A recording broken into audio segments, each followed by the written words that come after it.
So my wife just got home, and I've been stay-at-home dad. So it's about 4:10 right now. Sun's going down. About a little less than an hour, maybe about an hour and 15 or so. Flying through. She came home. I tossed her the baby and flew out of the house. Put my shoes on when I get there.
So I've got to fly this around now for a little bit. Probably have not a lot of time on it, maybe just under 10 packs or so, but it definitely reminded me uh, why I love 4-inch builds. They're kind of like, 125 go-karts or motorcycles. You can just hammer them the whole time, and they fly great at full stick. So, they're not as fast on the top end as the 5 inches, and you know they're smoother though. So there's something to be said for that. I think with a good pilot, you could definitely keep up with some 5-inch builds with this guy if you're good enough. So anyway, these are my closing thoughts now on this frame. I'll try to not be too long-winded, and so let's dive right into it. We'll start with the frame. This is going to be a review of actually the frame, the D-Link flight controller, and the SP3. So I'm going to cover those three things. So on each of them, I will do what I like and what I don't like, and maybe what I think they can do to improve this product. So starting with the frame, absolutely love the paint job on this thing. I mean, that is just something sexy. I love the. I just really love that. So it's just something different, something neat, and I think it looks good. And I think it shows Diatone is really prideful of this particular product. The way they actually, the quality of the paint that they chose is not like the, flaky, crappy old ZMR kind of shiny carbon. So anyway, I really like all the recessions in the frame. There's the 3D milled part for the VTX. There is the recessed bolts points here and underneath the motors. So you see you can't look straight through. You can't see the bearings in there. So that kind of keeps that section clean. Really like that. This is a 5mm frame. This thing is freaking stiff. It probably has a lot to do with why it flies so nice too. Really like the antenna mount coming out the back like this is kind of a popular design right now, and Diatone actually moved it up a little bit. I know on my Space Cowboy and some other frames that I've got, the antenna comes straight out the back, which kind of puts it, pretty close to the prop line. So as this moves it up a little bit, it just kind of keeps it out of the way a little bit more. So I think that was a really neat little attention to detail that they changed there. And this is a session-friendly frame. If you don't need a lot of angle, this, whatever angle this is, might be good for you. But this top plate is actually milled out, and the session will nest right in there perfectly. And then you have this little lipo strap spot, and they actually provide you with 3 lipo straps for this frame, and it just holds it nicely, as you can see in some of the pictures that you've probably just looked at. What I don't like, this is very, very, very parts specific, even down to using their PDB, because their PDB, the solder points for the ESCs are on the sides, which is what you need because you obviously have no access on the front or back.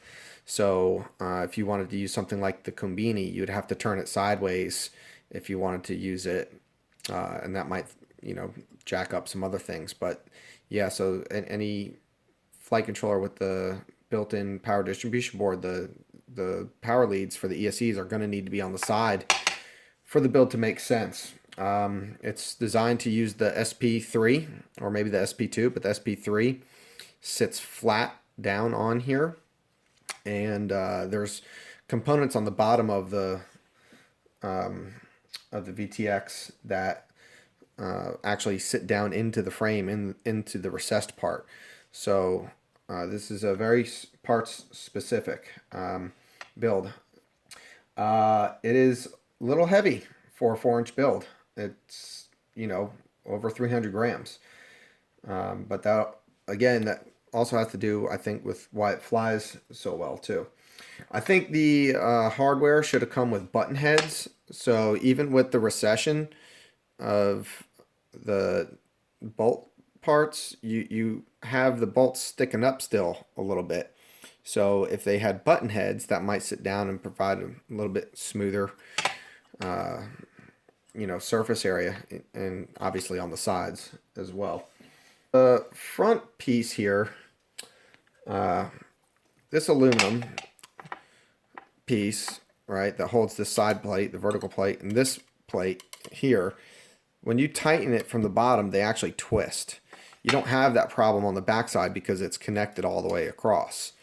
But here, you can see both of these actually twist off to, on your screen, which you're looking at, the right. They twist to the right. They twist to the frame's left if you're looking this way. So yeah, they twist this way, okay? I think the frame would be stronger if they just took these 3 pieces and connected them just by running this aluminum up the side of this plate here.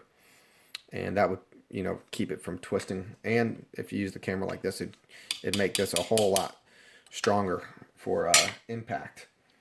This lipo thing on the bottom, this thing is way too bulky. This thing's huge. They could do with making that a little bit smaller. Tie down, the lipo tie down, it's an all-in-one flight controller, so you have to directly solder your lipo lead here, right? And if you don't attach it to anything, when your battery ejects or whatever, you're going to be pulling on those traces, and that's not good. So I've makeshifted this little zip tie here. I think if they put a little loop in here, something that could really serve as a better attachment point for this LiPo lead, that would be better for the components. And the last thing is you're really limited on your space, on your real estate. You can forget X8Rs or anything like that. I don't know why you'd be using an X8R, but even a D4R2 is probably going to be too big. You're going to have to run something like an XSR, or what I'm doing is running a Lemon satellite.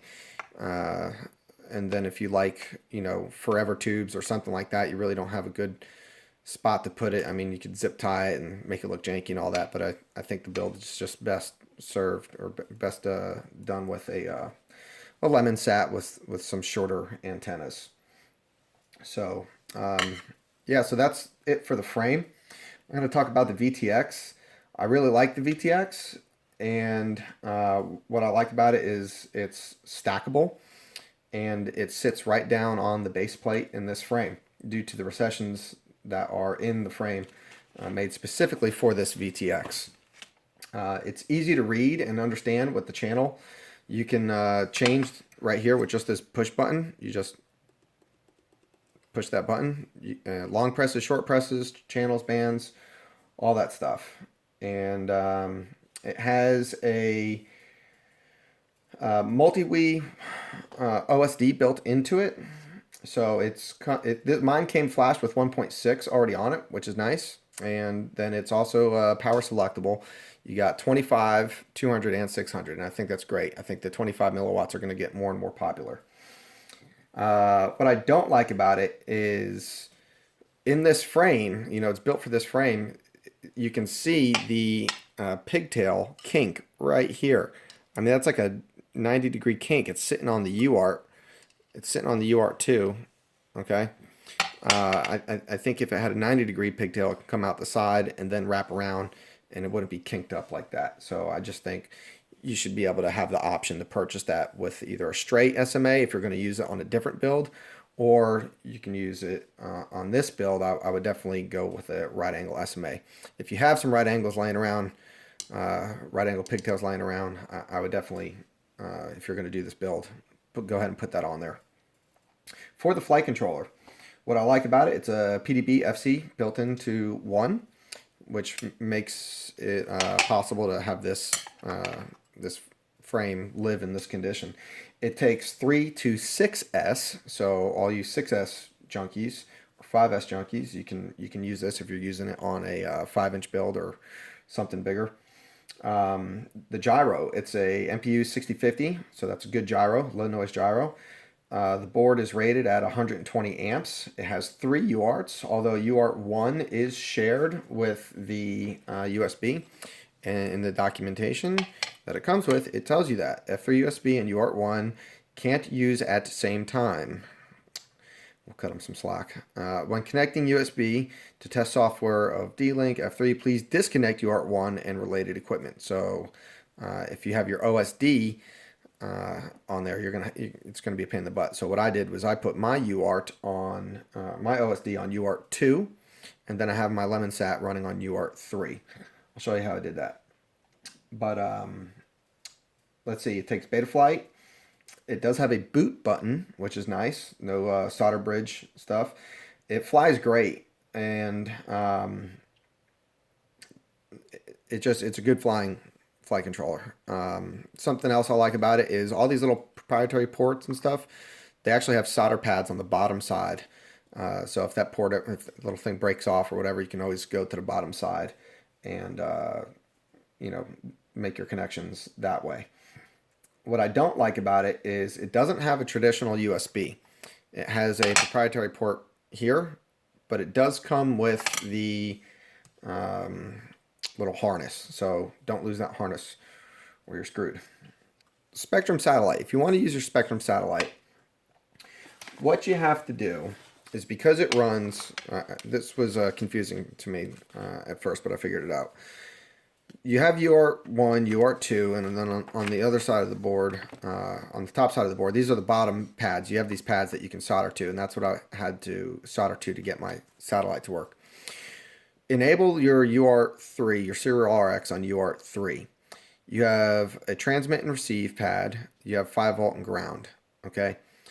What you need is to run your power to your satellite from this 3.3 volt to your satellite, and then your signal needs to go to the RX. That's your receiving pin. So your receiver is sending the signal to the flight controller, so it needs to be on a receiving port, not a transmit port. So set it up on your RX3, and then you can put the ground over here or over here. Either way, you got wires coming in from 2 corners of the board, so it doesn't make for a very clean build, but that's how you'll get it to work. So all in all, the build is nice. I like it. It flies great. It's a super fun build. It's not really loud. It's not terrorizing like the 5 inches sound terrorizing. I don't know. I think this is a great build. I would definitely build it again. In fact, I'm really interested in building the 5-inch version now. So I think I'll probably build it all the exact same way. Just would like to see how the 5-inch does. So awesome frame, love it, and as time goes on, we'll be able to tell how durable this thing is.